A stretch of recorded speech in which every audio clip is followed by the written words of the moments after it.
Today we're doing a bit of a chemistry lesson, and I'm going to make this series called ASAP Chemistry.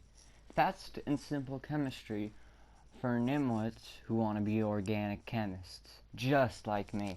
Today we're talking about the Leuckart reaction, which happens when an ammonia or ammonia derivative reacts with an aldehyde. Today we're talking about the aldehyde vanillin, also known to be in the vanilla plant and cause its vanilla and sweet odor. Okay, so the reaction basically is, what it does is it takes, an aldehyde's usually a CH, double bonded with oxygen. It can be a single bond, I'm pretty certain, but usually it's double bonds in most cases. And today we're talking about the reaction the Leuckart reaction has with myristicin, also known as the alkaloid found in nutmeg, causing its delirium effects.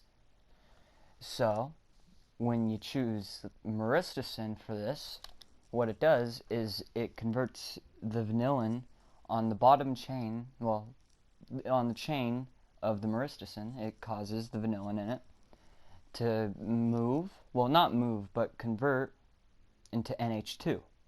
Originally, where the NH2 is on the MMDA, which is what it's converted to when you do the Leuckart reaction, well, synthesized into, it's originally a CH2, but when you do it with with well, okay, I fucked it up, but the CH2 on the fucking myristicin is converted to NH2 with a single bond instead of a double bond. And it destroys the CH3 or the vanillin. It sounds like vanilla and villain. If a vanilla bean was a villain, they would call him vanillin. But it converts the aldehyde to an amide, which converts myristicin to MMDA. Now let's actually get into what the process is for the Leuckart extraction. Most of the time they use ammonia sulfate, which is a salt, and I personally never used ammonium sulfate. I've always used ammonium hydroxide, which is ammonia mixed with water, usually a 5% 95% mix. 5% ammonium, 95% water, and blue coloring, and whatever is in your fucking Windex, I guess. Because Windex is the easiest way to get ammonium hydroxide. You can't just buy pure fucking ammonia gas nowadays.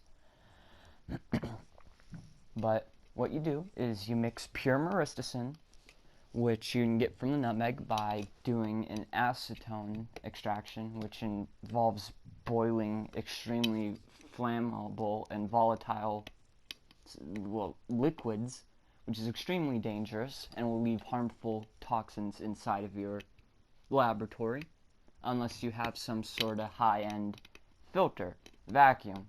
You know, it sucks all that poisonous gas out and brings in good gas. You would still have to wear a respirator, obviously, or even a full face one if it gets in your eyes. Usually a respirator and a tight pair of goggles work. What you do is you mix myristicin, well, nutmeg, I guess, with acetone. Bring it to a nice boil. You don't want it to boil too much. You gotta mix it thoroughly. If you have a chamber where it can swirl itself with some air pressure, good for you. You got good chemistry stuff. But most people use a reaction flask and a steel, a little stirly thing, because you don't want to use an aluminum one, because as far as I'm concerned, that will release hydrogen gas, which is flammable. Even though there's going to be plenty of flammable fumes, but most people don't want hydrogen gas around, because it's super flammable. But then, once you have your pure myristicin, well, technically nutmeg oil at that point, you want to let it dry, and it should leave you with about, let's say you use 20 grams of nutmeg. It will leave you with about 210 milligrams of myristicin, 70 grams of this weird shit, and 70 milligrams, well, about 80 milligrams of weird stuff that I don't know what it's called.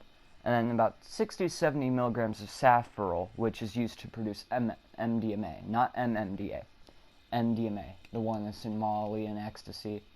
But we're talking about MMDA, a very exotic and rare drug. pretty easy to synthesize. I've never done it personally. I would never do anything of this sorts. I'm not licensed to do so. And this is illegal. I don't break the law. But myristicin, once you have that, you mix it with your ammonia of choice. Some people use ammonia sulfate, which is a salt you mix with, I'm pretty certain, water. I've never bought or used ammonium sulfate for this. I've always used ammonium hydroxide, which means Windex most of the time. Yeah, real not shady there. But it usually leaves you with relatively pure stuff. After that, you might want to do an acetone wash if you don't want anyone getting sick. If there's any byproducts in it, you should do an acetone wash to make sure everything's safe. So you can actually reuse the acetone. Well, you have to boil off the acetone, but you reuse the same thing. You're using acetone twice in this if you decide to make it pure. So myristicin goes through the ammonium hydroxide. You gotta heat up the ammonium hydroxide, which is extremely toxic. Like, this shit it's about mustard gas. Maybe about mustard gas level of fuck you up. So you're gonna want to do it outside. I've used bandanas covered in charcoal silt. I want charcoal, like powder, activated charcoal powder, which kind of works. A respirator and goggles would be highly advised, but you can do it relatively safely outside as long as you don't take a nice whiff of that shit. Try not to breathe in as much as possible. Yeah, not good stuff. It will straight up kill you or give you permanent brain damage. Or mainly kill you, though.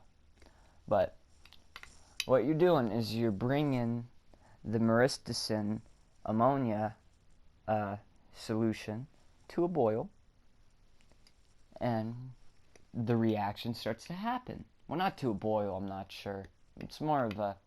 It shouldn't boil. You want it around about 120 Celsius. Don't remember how much that is in Fahrenheit, but yeah.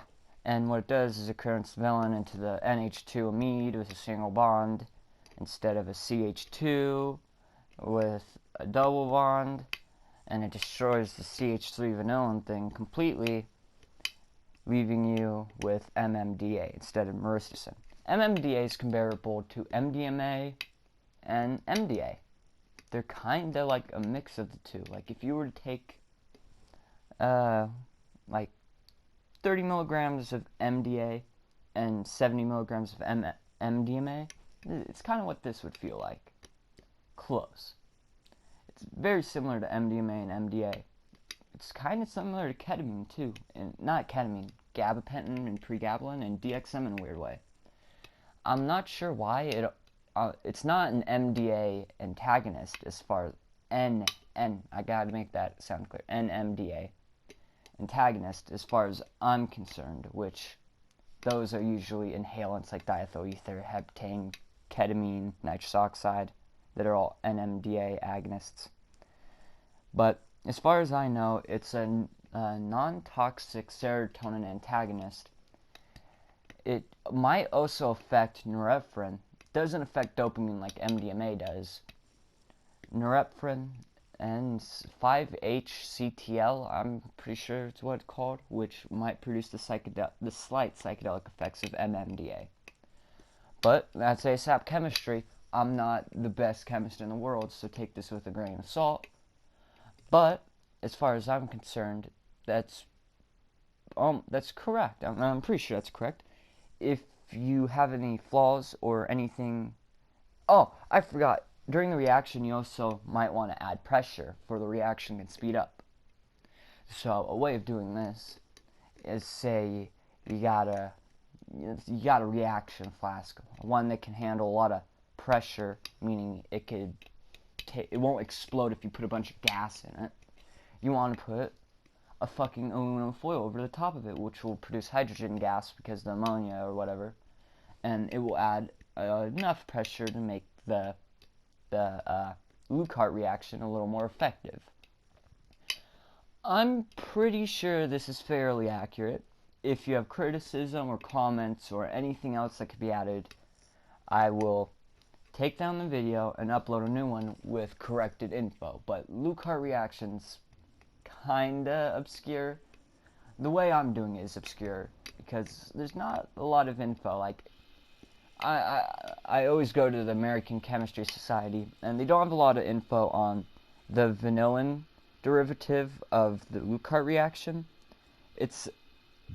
There is a bit of info on it on Wikipedia, but I take that with a grain of salt. The vanillin amide is like vanilamide or something like that. Don't quote me.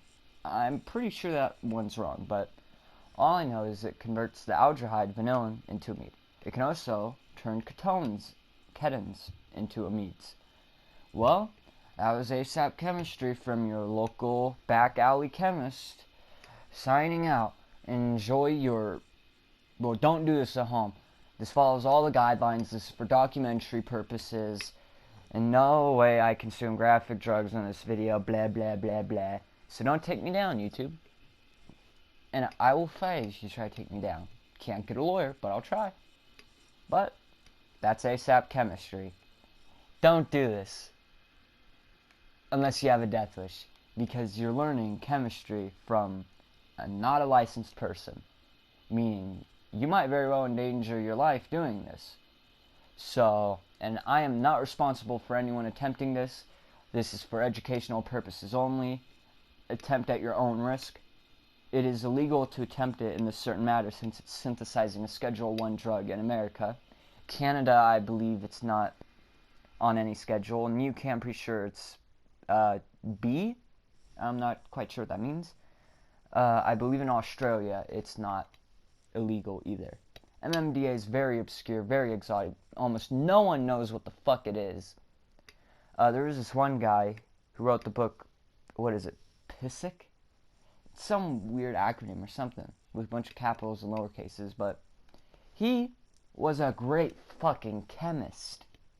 He was so good, and he didn't use the Leuckart reaction as far as I'm concerned while doing this, because he didn't use myristicin as the derivative, which is sad, because all his hard chemist work was brought to shame by the simple Leuckart reaction, was discovered in fucking like 1800s by, pretty sure, a Russian guy.